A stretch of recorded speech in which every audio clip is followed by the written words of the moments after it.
In the summer of 1989, a frantic 911 call shattered the calm of Beverly Hills.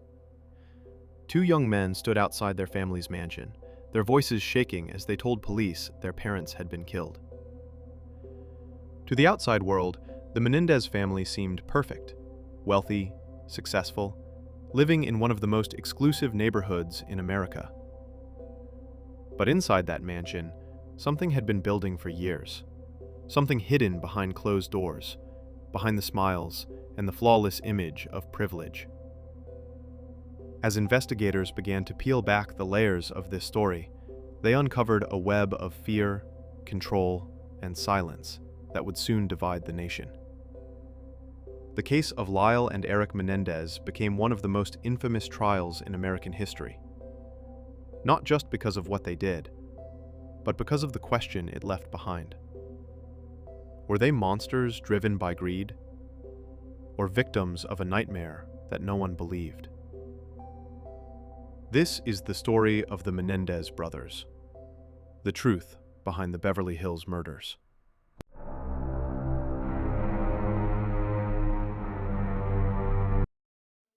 To the outside world, the Menendez family seemed to have everything. A mansion in Beverly Hills, wealth, success, and two handsome sons who appeared destined to follow in their father's footsteps. But beneath the surface of that perfect image was a family held together not by love, but by fear, control, and appearances. Jose Enrique Menendez was a man who defined himself by achievement. Born in Havana, Cuba in 1944, he immigrated to the United States as a teenager, chasing the American dream with little more than determination and ambition. He was brilliant, calculating, and relentless. Over the years, Jose worked his way up from a dishwasher in Illinois to a top executive in the entertainment industry. At RCA Records, he helped sign major artists and later became the head of Live Entertainment, a company tied to the film and music business. By the late 1980s, he was earning millions, respected and feared by colleagues, known for his sharp mind and iron will.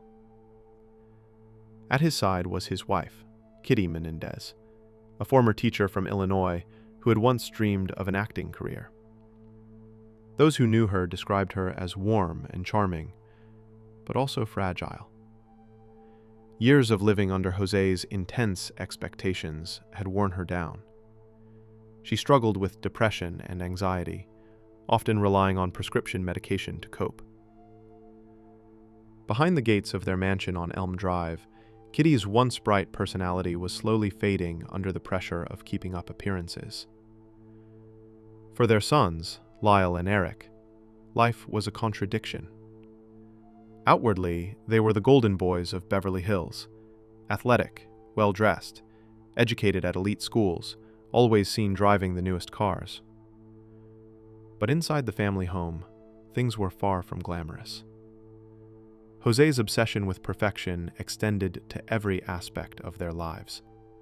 He demanded excellence in school, in sports, in manners, and accepted nothing less.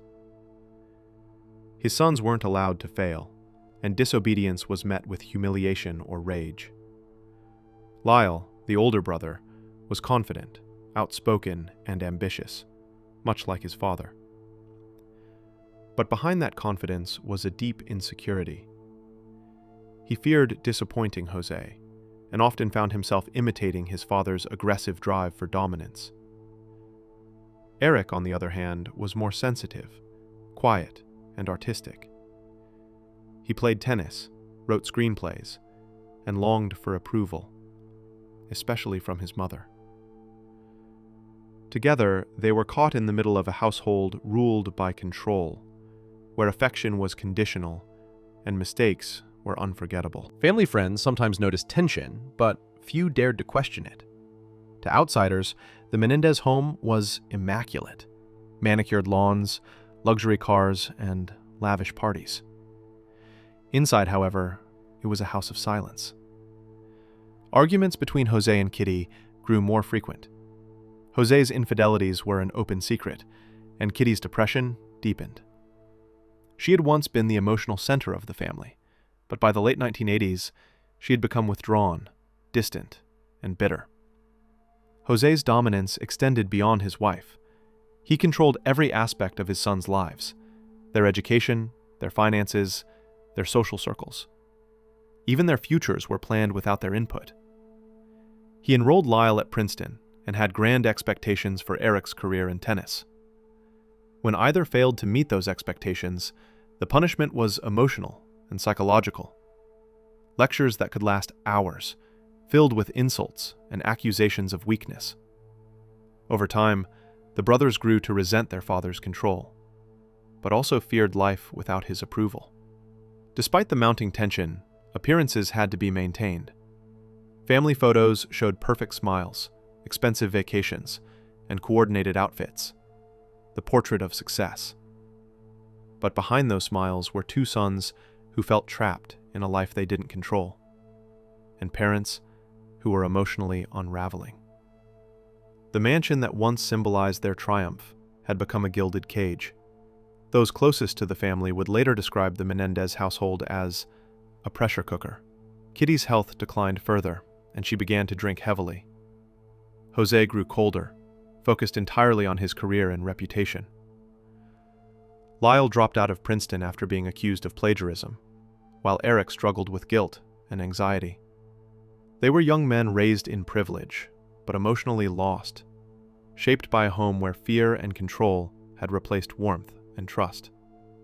In 1989, Jose's career reached a peak. He was respected in Hollywood, admired by peers, and feared by competitors. To him, failure was not an option, and neither was weakness. But what he didn't realize was that the empire he built had been resting on a foundation of fear. Inside his own family, the cracks were deepening.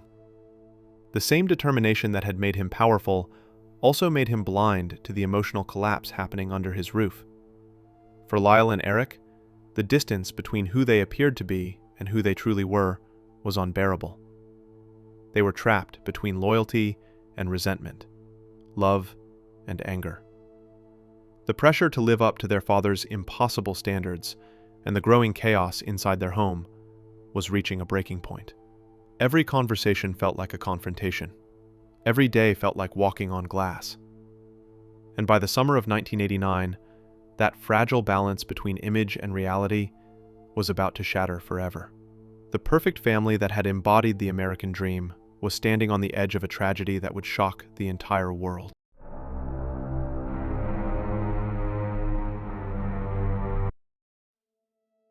It was a warm Sunday evening in Beverly Hills. The quiet streets around Elm Drive were still, bathed in the soft glow of streetlights and the hum of distant traffic. Inside the Menendez mansion, everything appeared normal. Jose and Kitty Menendez were at home, relaxing after dinner. Their sons, Lyle and Erik, said they were heading out to the movies.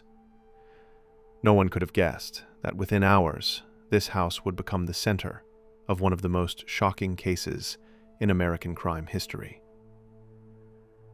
The Menendez brothers left their mansion around 8 p.m., supposedly to catch a showing of the James Bond film License to Kill. They stopped for snacks, bought movie tickets, and were seen by a few people throughout the evening. But later, investigators would question nearly every detail of their timeline. Much of that night remains uncertain. But what is known is that by 11:47 p.m., Beverly Hills Emergency Services received a desperate 911 call. The voice on the line was frantic. "Somebody killed my parents," cried 21-year-old Lyle Menendez, his words breaking through panic and confusion. The dispatcher struggled to understand what was happening as Lyle repeated himself, screaming through tears. When officers arrived minutes later, they found Lyle and Erik standing outside the mansion, visibly shaken. Inside the family room, the scene was grim. Jose and Kitty Menendez were found dead. Police quickly sealed off the property, treating it as a potential home invasion. The brothers were inconsolable, pacing, crying, hugging each other. Detectives noted their emotional reactions, but also their strangely dramatic behavior. Still, in those early moments, no one suspected them of anything other than being traumatized sons who had just lost their parents. Detectives canvassed the neighborhood, looking for witnesses. No signs of forced entry were found. The house was intact. No broken windows, no stolen valuables. It was a mystery. Why would anyone target such a prominent family? And for what reason? Lyle and Erik told police they had gone to the movies together and returned home to find the bodies. They described hearing no sounds, no alarms. The police initially believed them. The brothers' grief appeared genuine. But as days turned into weeks, subtle inconsistencies began to appear. The funeral drew massive media attention.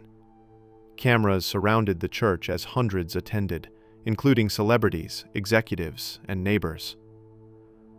Lyle and Erik sat in the front row, somber and composed. Yet only days later, they began making headlines for a very different reason: their spending. Investigators soon noticed something unusual. The brothers were spending money at an astonishing rate. Within weeks of their parents' deaths, they bought expensive watches, a Porsche, a Jeep, and designer clothes. Lyle even invested in a restaurant. In just a few months, they had spent hundreds of thousands of dollars from their inheritance. The behavior struck detectives as odd for two young men who had supposedly been devastated by tragedy. At first, their spending was brushed off as grief-driven excess, a way to cope with loss. But when police reviewed security footage and bank transactions, the pattern looked more like indulgence than mourning. Detectives began to revisit the case with new suspicion. Behind closed doors, the Beverly Hills Police Department faced pressure from the community and the media. Theories began circulating. Was it a professional hit? A revenge killing?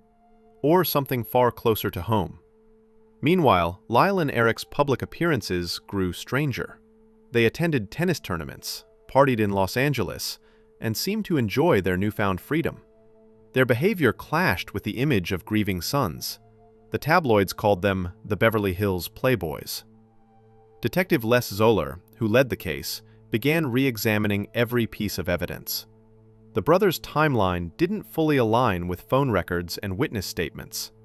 Questions mounted. Why had they gone to the movies that specific night? Why did they buy tickets but couldn't recall key details about the film? Why was there no forced entry? And how did the killers know exactly where to go inside the house? Zoller's instincts told him something didn't add up. But without physical evidence or a confession, the investigation stalled. The brothers remained free, living lavishly, even as suspicion slowly turned toward them. By late 1989, months had passed, and the case had gone cold. Yet the public fascination only grew. True crime magazines and TV news featured the Menendez murders as a tragic mystery, a symbol of how even the wealthiest families could be struck by violence. What no one knew was that the truth was slowly closing in. The turning point would come from an unexpected place: a quiet conversation between a guilt-ridden young man and his therapist. It would be that confession, whispered in private, that finally cracked open the facade of innocence surrounding the Menendez brothers. But that, as the world would soon learn, was only the beginning of a story that would divide America for decades to come.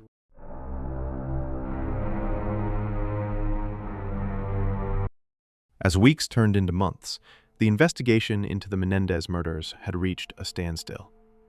No suspects, no murder weapon, and no clear motive. But behind the scenes, doubts were growing. Detective Les Zoller, leading the case, couldn't ignore the uneasy feeling that something about the brothers' story didn't add up. At first, Lyle and Erik were seen as victims, privileged young men whose lives had been shattered by tragedy. But that sympathy began to fade as the details of their behavior emerged. Within weeks of their parents' deaths, they had spent hundreds of thousands of dollars. They moved into luxury hotels, bought designer clothes, and splurged on cars and vacations. Lyle invested in a restaurant. Erik hired a tennis coach and talked about returning to competition. For two men in mourning, Their lives looked anything but broken. Detective Zoller quietly began to re-examine the brothers' story. Their timeline on the night of August 20th didn't make sense. The movie they claimed to have seen, Licensed to Kill, didn't line up with the theater's records. Witnesses remembered seeing them arrive late, leave early, and seem distracted. Neighbors near Elm Drive reported hearing loud noises hours before the 911 call. Sounds that might have been gunshots. Still, with no physical evidence or confession, the case remained frustratingly thin. The media's tone shifted. At first sympathetic, now suspicious, reporters began portraying Lyle and Erik as spoiled heirs hiding something sinister. Headlines described their extravagant spending sprees. Television talk shows debated whether grief could explain their actions. In Beverly Hills, where image was everything, the Menendez brothers had gone from victims to villains in the public eye. Privately, detectives began considering the unthinkable, that the two sons might have been involved. It was almost impossible to believe. Why would two young men kill their own parents? Theories ranged from greed to resentment, but without proof, they were just that, theories. Still, Zoller's instincts told him that the truth was closer than anyone imagined. In early 1990, investigators discovered that Lyle had purchased ammunition matching the type used in the murders. It wasn't a direct link, but it raised more questions. Zoller began to suspect that the brothers' calm demeanor wasn't grief, it was control. The more he studied them, the more he saw a calculated effort to appear innocent. While police worked quietly, Erik Menendez was struggling in private. His guilt and anxiety were growing unbearable. He suffered nightmares, panic attacks, and long bouts of silence. Feeling trapped, he began seeing a therapist, Dr. L. Jerome Oziel, at the suggestion of a friend. Erik hoped the sessions would help him deal with his parents' deaths, but what began as therapy would soon become the turning point in the entire case. During one of the sessions, Erik broke down and confessed. In a moment of emotional collapse, he told Dr. Oziel that he and his brother Lyle had killed their parents. The therapist listened in shock as Erik described the months of tension, the fear, the anger, and the night it all ended. It was a confession that would forever change their lives. Dr. Oziel, bound by patient confidentiality, didn't immediately go to the police, but fear began to consume him. He worried that the brothers might come after him if they realized he knew. Oziel decided to secretly record future sessions, capturing Erik's words on tape. In those recordings, Erik reportedly detailed the planning, the arguments, and the emotions that led up to the killings. For weeks, the therapist lived in fear, unsure of what to do. His mistress, Judalon Smith, soon learned about the tapes, and when their relationship turned sour, she became the unexpected whistleblower. In March 1990, she contacted the Beverly Hills Police Department and told them everything. She claimed Oziel had proof, taped confessions of Erik Menendez admitting to the murders. When police first heard the story, they were skeptical. Without the tapes, it sounded like gossip or a misunderstanding. But when they confirmed that Oziel did, in fact, possess the recordings, the entire investigation reignited. The question now was whether those tapes could legally be used in court. Confidentiality laws protected therapy sessions, but if the therapist believed his life was in danger, he could argue that the privilege didn't apply.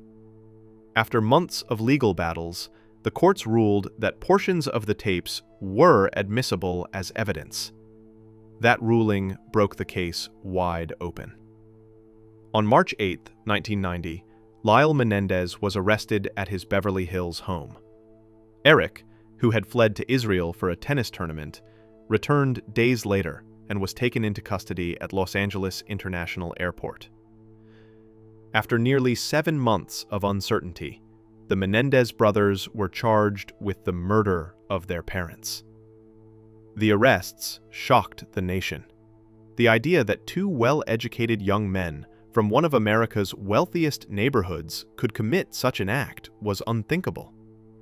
But as the details emerged, the case became evolved from a mystery into a mirror, reflecting deeper questions about power, family, and what happens when fear replaces love.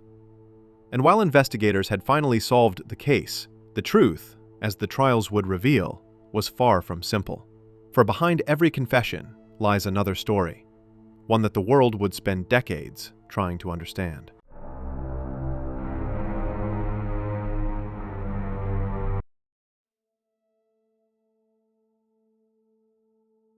When the Menendez brothers finally went to trial in 1993, the entire country was watching. What had begun as a shocking crime had evolved into a cultural phenomenon, a courtroom drama broadcast across America. Television networks competed for coverage, tabloids ran daily stories, and in the midst of it all, 2 young men sat accused of killing their parents in cold blood. From the very beginning, the trial divided the nation. The prosecution painted a picture of greed and calculation. Lyle and Erik Menendez, they argued, were entitled sons who murdered their parents to inherit millions. The state described them as manipulative, selfish, and fully aware of what they were doing. They had planned the killings, staged the scene, and spent lavishly in the weeks that followed. To the prosecution, it was simple: 2 privileged men who couldn't wait to get their hands on the family. The defense, led by attorney Leslie Abramson, told a very different story. She portrayed the brothers as victims, emotionally broken young men raised in a household ruled by fear. Abramson claimed that years of emotional, physical, and psychological abuse had pushed them to the edge. The murders, she said, were acts of desperation, not greed. These boys were living in a war zone, she told the jury. They believed their lives were in danger, and they did what they thought they had to do to survive.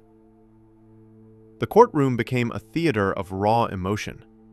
Erik often cried on the stand, describing years of humiliation and control under his father's dominance. Lyle spoke with a mix of anger and regret, insisting that he had loved his parents but could no longer live under the constant fear. The testimonies were intense, often heartbreaking. Some jurors appeared visibly moved. Others looked skeptical. America watched every tear, every outburst, every cross-examination. The trial revealed a deeply fractured family portrait. Friends and relatives testified about Jose Menendez's relentless ambition, his perfectionism, and his temper. Others defended him, describing him as a stern but loving father. Kitty Menendez's decline into depression and substance abuse added another layer of tragedy. The defense argued that the family's wealth and reputation had become both a shield and a prison, hiding years of pain behind the facade of success. When the first trial ended in 1994, the jury was deadlocked.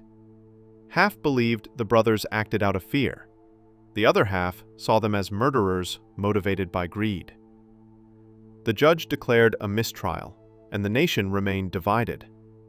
For some, Lyle and Erik were tragic figures, symbols of how trauma can twist into violence. For others, they were simply cold-blooded killers who had fooled the world with crocodile tears. The second trial, held in 1995, was far more restrictive. The judge limited the use of emotional testimony and barred television cameras from the courtroom. This time, the narrative shifted. The prosecution regained control, emphasizing planning, motive, and manipulation. The defense repeated its argument of abuse, but the emotional impact was diminished.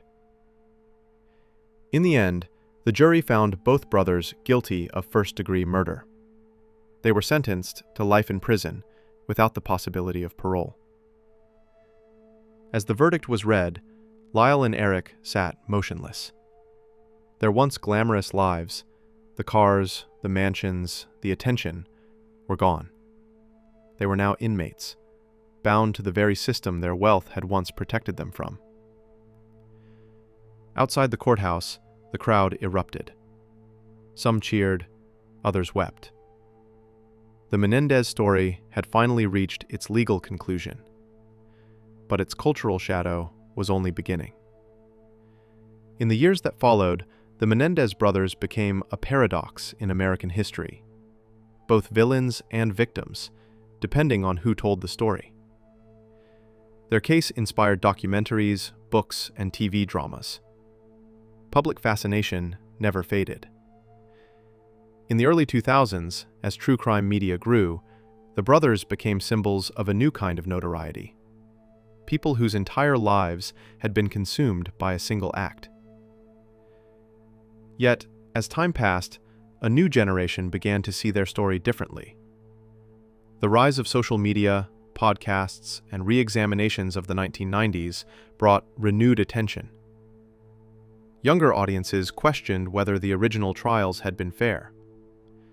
Many argued that the brothers' claims of abuse, once dismissed, should be reconsidered in light of today's understanding of trauma and mental health. Online movements under hashtags like #FreeMenendezBrothers appeared, calling for their release or retrial. Inside prison, Lyle and Erik eventually reconciled after being housed separately for over 2 decades. In 2018, they were reunited at the Richard J. Donovan Correctional Facility in California. After years apart, they embraced for the first time since their arrest. They now live in the same unit, working, studying, and maintaining limited contact with the outside world. Despite their circumstances, both have expressed remorse, not only for the crime, but for the pain it caused everyone involved. Their lives behind bars are a stark contrast to the opulence they once knew. Yet even now, the debate about who they truly are continues. Were they victims, molded by years of control and fear? Or manipulative killers who used abuse as an excuse? The answer depends on who you ask, and on what you choose to believe. The Menendez case remains a mirror of American culture, reflecting our fascination with wealth, family, and tragedy. It forces uncomfortable questions. Can trauma ever justify violence? Can fear erase accountability? And how much of what we call justice is shaped by perception rather than truth? More than 3 decades later, the image of the Menendez brothers still lingers in popular culture. Their faces appear in documentaries, TikTok clips, and podcasts. To some, they are reminders of how easily image can deceive. To others, they are cautionary figures, 2 young men who lost everything in a moment that can never be undone. In the end, their story is not just about murder, but about what happens when silence replaces communication, and fear replaces love. The Menendez brothers became symbols of a generation that valued perfection over honesty, and paid the ultimate price for it. The truth behind the Beverly Hills murders may never be fully known, but one thing remains clear. The illusion of the perfect family was shattered forever, and behind that illusion lay a story that continues to haunt, question, and divide, even today.